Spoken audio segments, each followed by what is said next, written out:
Hi, in the last video we dealt with some of the R&D experiments and tooling up to build a trapezoidal case for my bass guitars. I encourage you to watch that because in this video we're going to be building one from scratch, focusing on how I've been able to streamline the process, and I'm going to be glossing over some of the techniques and ideas that we dealt with last time.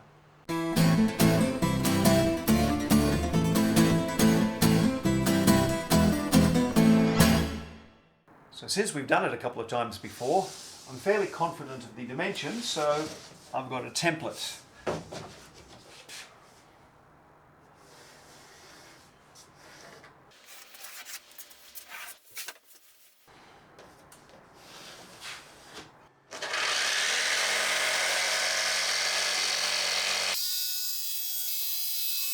I did a lot of freehand jigsawing last time, so this time I'm trying to use fences a bit more to get some straighter lines and cut down on the waist stitch.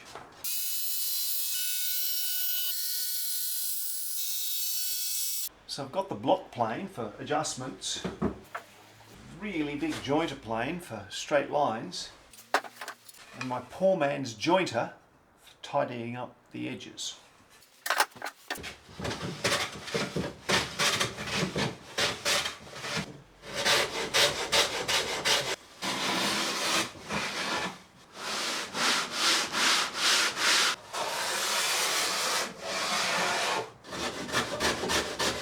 So it feels the same size all the way around. Does it also match when I flip it over? i.e., is the trapezoid symmetrical?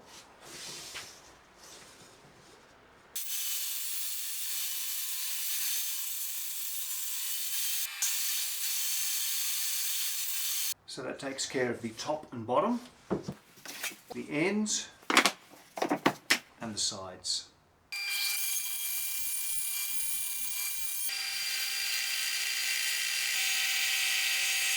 In Australia, double angle edge joiner is 7mm, lip joiner channel is 6mm. So I've made myself some veneer strips. I'm going to glue them along the edges.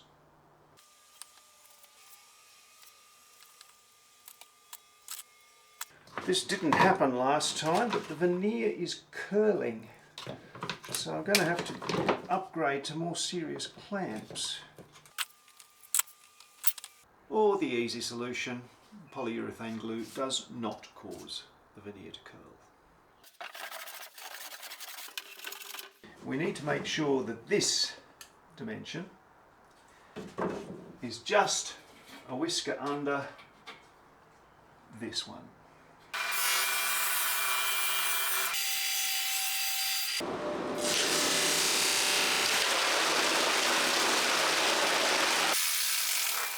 Dun, dun, dun.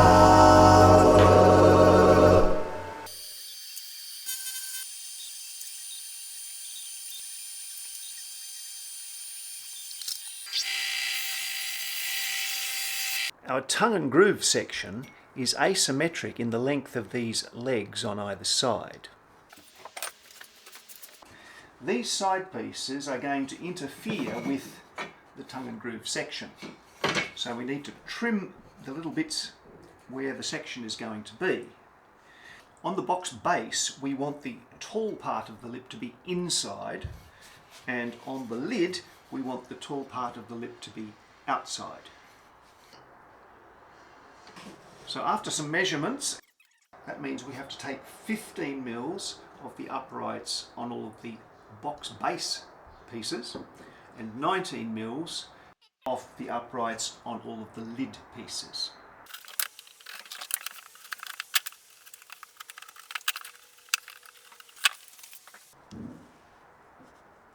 It's easier to do the cutouts while all of these pieces are separate. A bit harder when they're all joined together into a box. But boy, do you have to keep your wits about you. I've labelled everything, which side, which end, which piece. I'm aligning my template up with the piece that I want to mark, and we trace.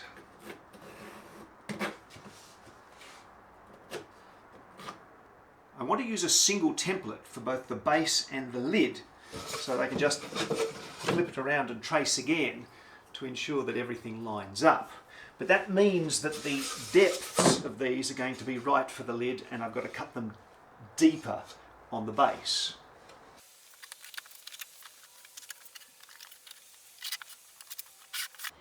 For the hinges, on this build we're using non-offset pieces. That's symmetrical here and here, so I need to adjust the depths accordingly. Likewise for the latches, they are offset, so we'll be deepening the cutouts on the base.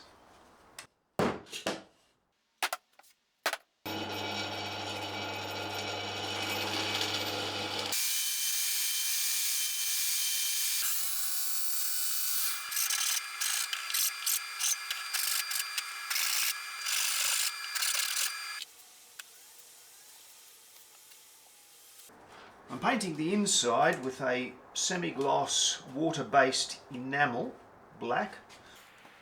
I don't need to go all the way to the edges because they're going to be inside the channels.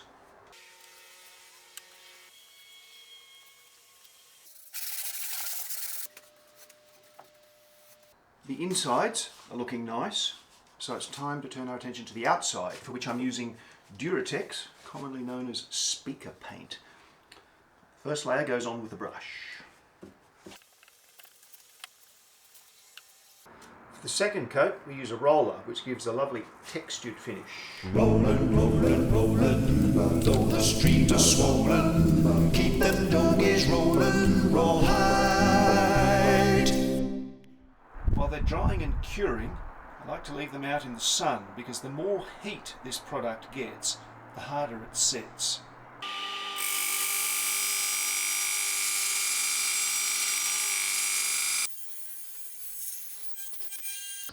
PSA, if you get any of this stuff trampled inside, it makes your carpets lovely and sparkly.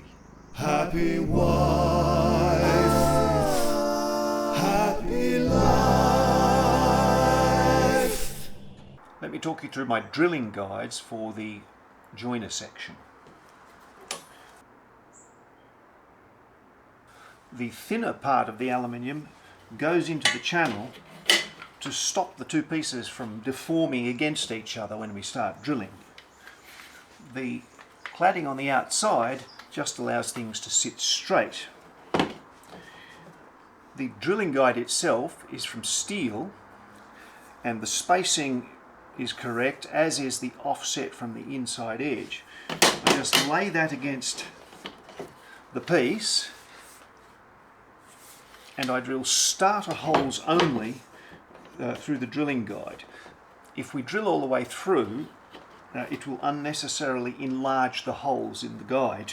So after we've got the starter holes, we just take this away and drill them all the way through, just using the inside support piece, which, as you see, has gaps in all the right places. The other issue is that these inner legs are quite short, and we cannot have two rivets at exactly the same position. We've got to offset them on one side from the other, because there's just not enough room on the inside corner.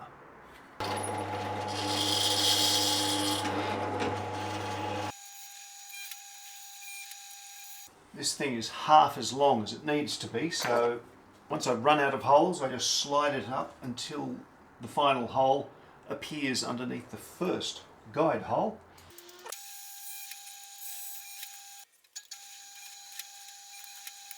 Now we turn it around to do all the holes along the other side.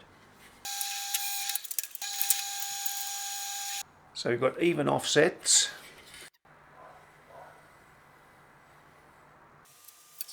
Three more to go. Some of these holes have got fairly silly blowout. I'm going to fix that with a larger drill bit and a stop to deburr them. There is also some blowout on the inside of the channel, because this support piece isn't really a backing, it's just got gaps. I'm going to attempt to fix those with a rubbish chisel.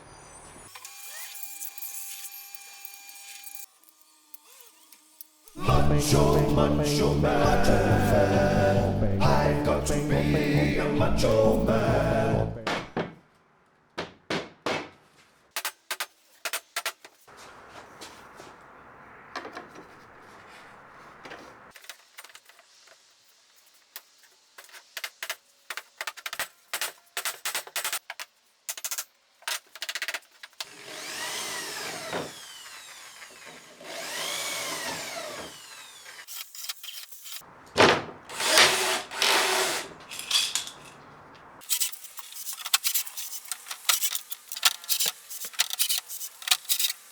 In part 1 I discussed in detail my spreader and smoosher jig, so I'm not going to go over that again, except to say that I've created this little folded piece of metal as an inside liner to protect delicate pieces like this from some of the damage that they were suffering.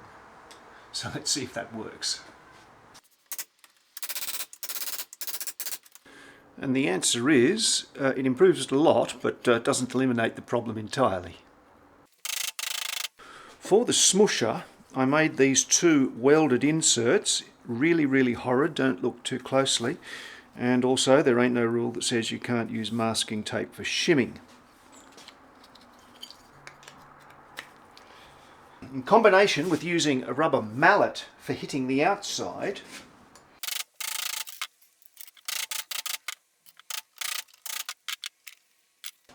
we get a very nice appearance on the outside, though of course there is still a little bit of scarring on the inside.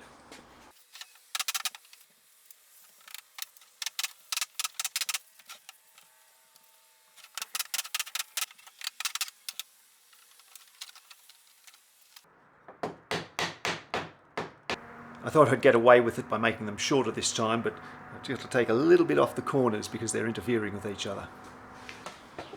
Several silly things have been done, off camera fortunately. Notes shall be updated, but at the end of it all of our uprights are in place, all the bits are in the right place, and everything is lining up. So now it's time for the tongue and groove lip channel.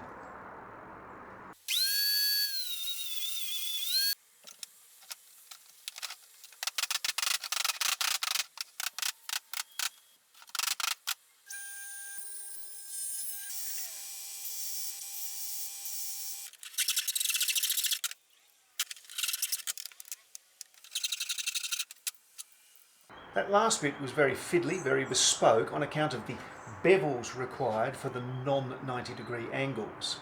I'd like to systematise it a bit if I could, but hey, we've got closure all the way around.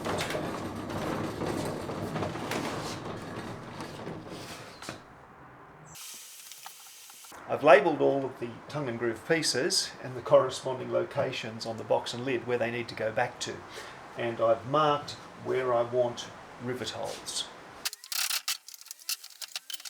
An excellent drilling guide for 6mm tongue and groove is 9mm tongue and groove. They nestle perfectly. The only problem is that this is very soft, and as we drill through this hole again and again and again, it's going to enlarge and get less and less accurate. So the latest in a series of ugly welded up things is this steel piece that the 9mm nestles into very nicely, and drilling through that steel hole will last a lot longer.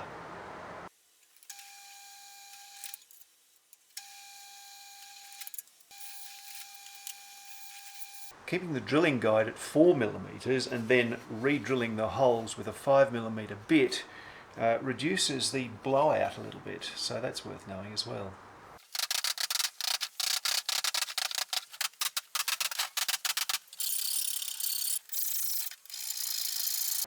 I've filed the remaining exterior bevels, and it's now time to put on some of these brackets, but before we do that, there's 2 things we need to do first.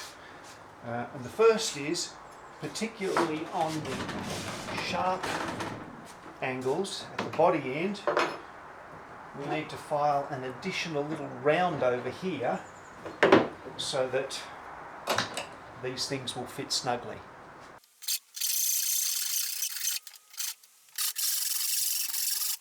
The other things we need to do are some smooshing and some spreading.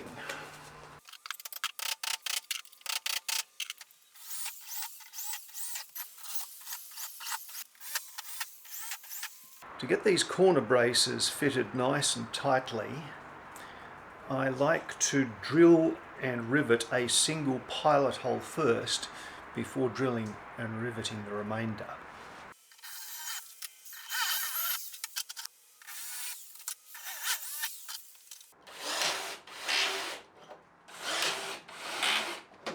Now I can more easily drill the remaining holes for these corner brackets.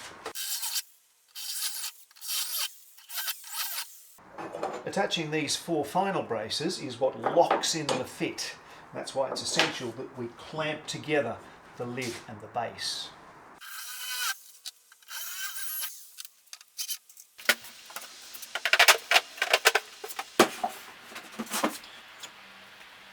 It's time for the 3-way corners, but if you watch part 1, you know that they have to be spread and smooshed.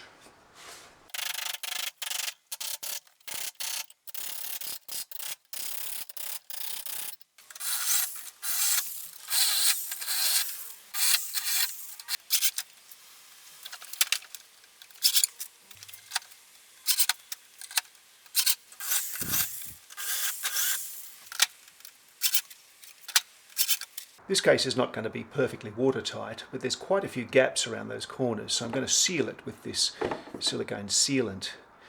It's black, it's horrible stuff to work with, and I'm wearing a off-white long-sleeve tee, so wish me luck. I just pump it in until I see it starting to kind of ooze back out of the grooves between the side pieces. I'm using a moistened finger to try and pad down some little filaments that pull out. It doesn't work terribly well. To make things easier for ourselves, we did the cutouts slightly undersized while the side pieces were separate. But the tongue and groove section is all in one piece. Maybe in future I'll do it in separate pieces, but for now we've got to cut out these bits.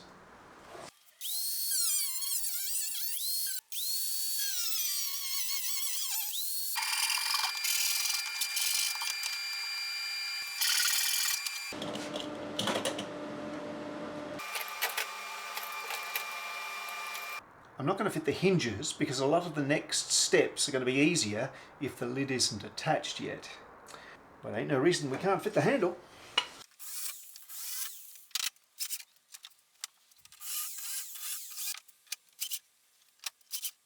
What I am going to put in now are a couple of V's. They're actually picture hooks, but I'm going to use them for a lid stay cord.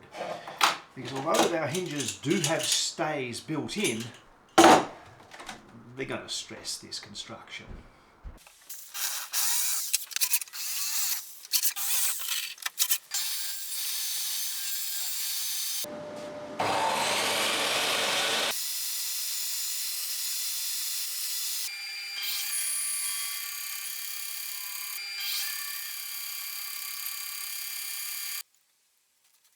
This is going to be the heel barrier.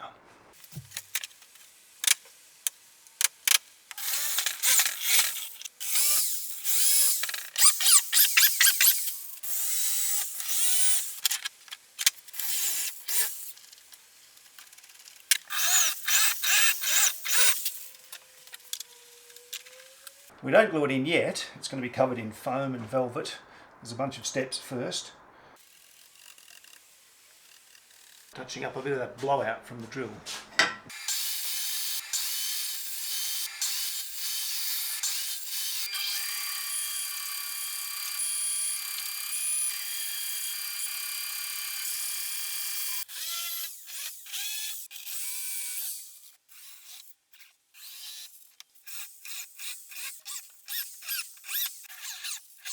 I'm going to drill the hinge and latch holes now, just so that we can be done with the dust before we move on to the next steps.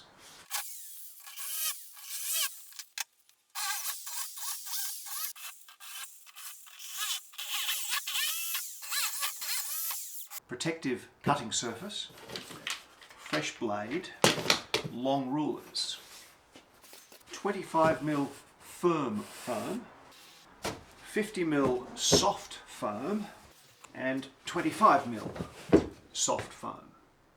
And let's not forget Black velvet and that little boy's smile. Black velvet and that slow southern style.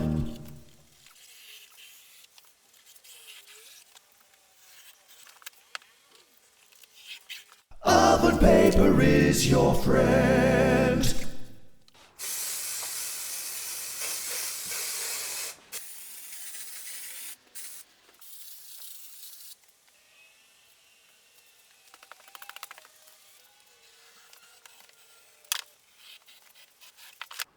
That's a pretty tidy cushion.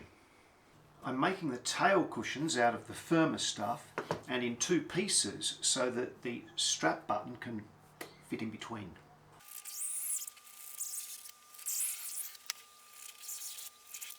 I'm making two matching lower bout cushions from the same template, but softer foam.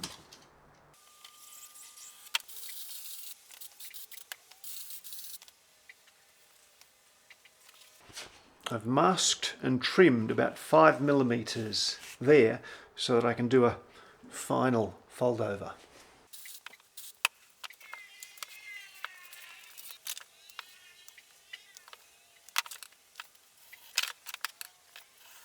Cleaning off overspray is both necessary and fun.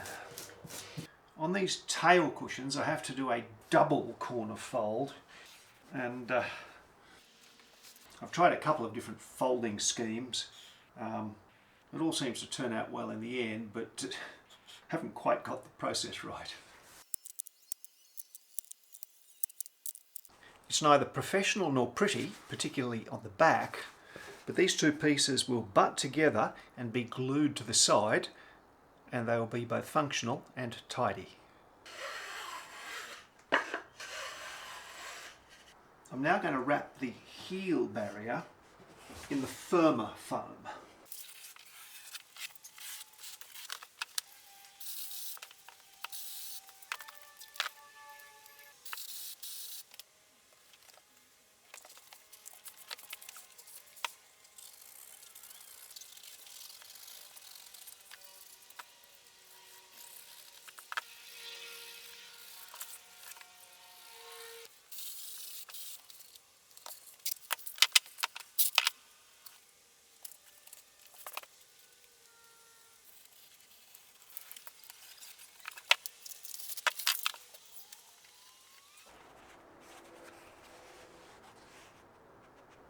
I've just sat those pieces in place. It's now time to cut 3 thicker cushions, a heel base cushion and 2 upper bout cushions. I'm cutting some bevels into the ends of these upper bout cushions, and I'm also going to have to notch this area here.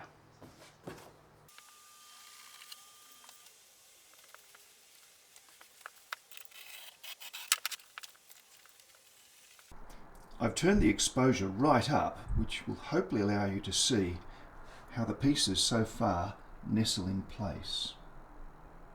I've put the guitar in the case, and with some shims and a spirit level, I'm working out exactly how high the neck support needs to be so that the neck is horizontal.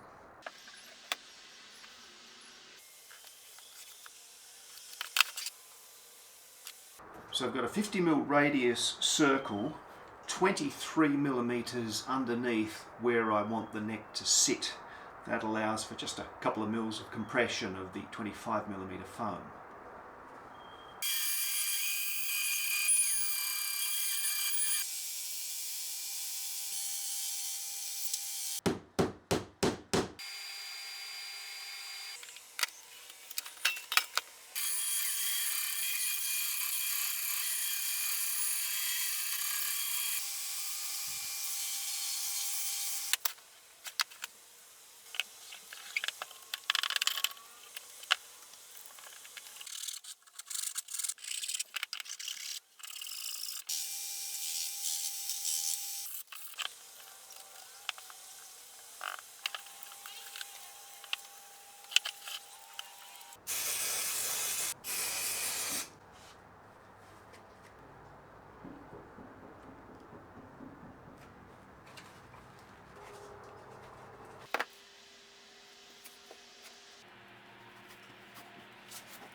These are the 4 lid cushions, but before we attach the velvet, we've got a very important job to do.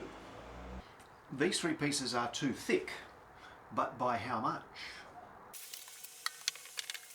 I don't want those cushions to press against the soundboard, so we're going to need to thin them And by resting the lid on, I can find out exactly how much I need to take off so that they'll fit perfectly. I reckon I need to take off 12 mils.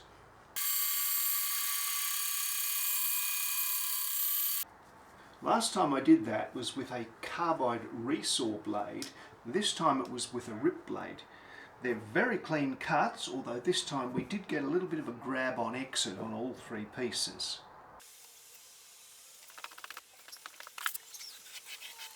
That's the last of the cushions. To glue the cushions into the lid and later on into the base, we do a lot of masking.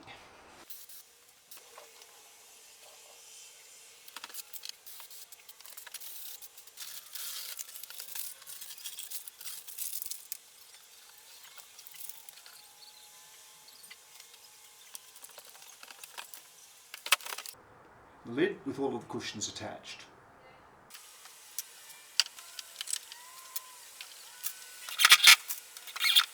Attaching the hinges to the lid is easy.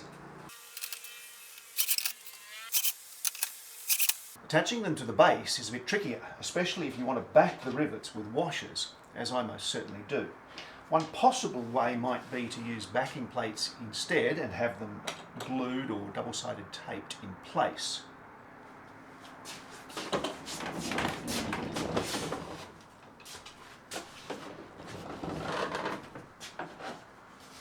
What I've done is create this little bracket out of offcuts,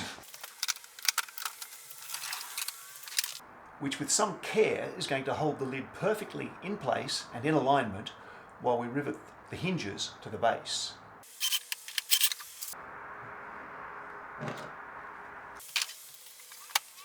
I'm going to cut a little bit more off this so that I can just stick my arm in. That's better.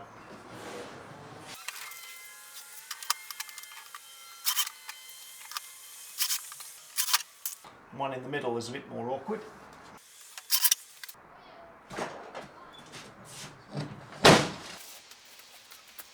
That's a satisfactory result.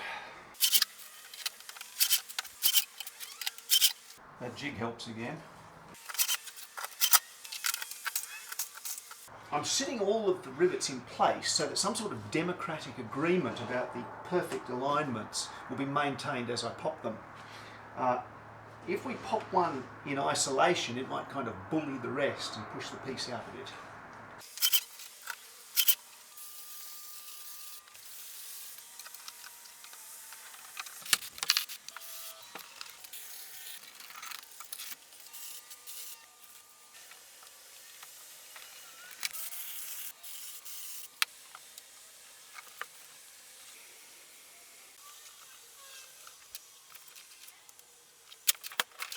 Off camera, I gave it a nice vacuum, a little bit of a touch-up of some black enamel, and I drilled and reset a couple of troublesome rivets.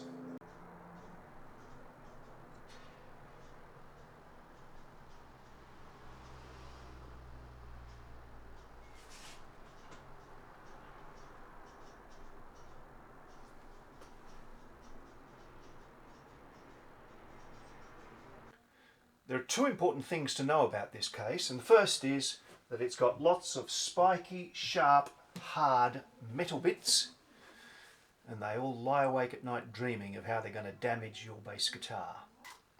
So getting the guitar in and out of the case has got to be treated like a military operation.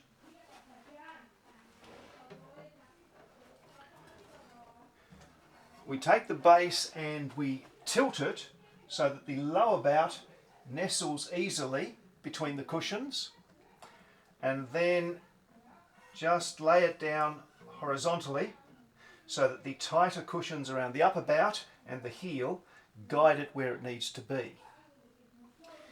The strap lock button automatically finds its way between the two end cushions. Close the lid, latch it. Getting the guitar out is just the opposite of that.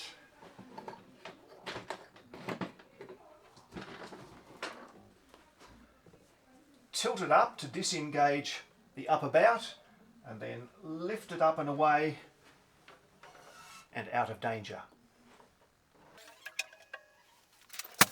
The other thing you need to know is that it's made of 6mm marine ply. This was necessary to keep the weight manageable, but it means that you're not going to want to sit there while the guitar's inside. It might just flex a little bit more than we really want it to and place a little bit of stress on the soundboard. Around the edges, of course, and when it is tilted like so, it's rock solid and it'll take a lot of abuse. But just this flat area here, just be careful of it.